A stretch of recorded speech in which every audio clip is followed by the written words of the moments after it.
Hey guys, this is HP Officejet 8015. I'm going to show you how to replace the ink cartridges. Open up this cover, then lift up the cover up. Then you wait for the ink cartridges to position itself to the center. This printer is using ink cartridges 912 and just need to push to remove it.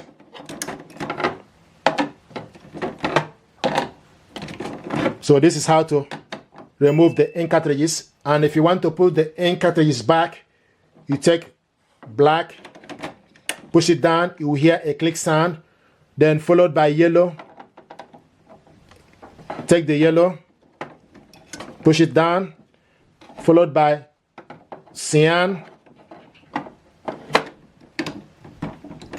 push it down. The last but not the least, magenta, push down. So once you put the ink correctly, then close the cover, then you wait for the printer. Now it's checking the printer. Please wait.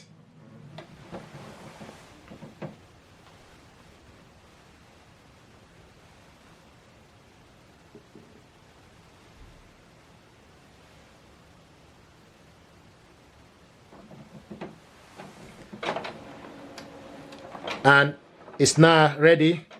If you go on your laptop, you will see the printer and also it will show you the ink level. So this is how to remove or replace the ink cartridges. Thank you very much indeed and stay blessed. Thank you.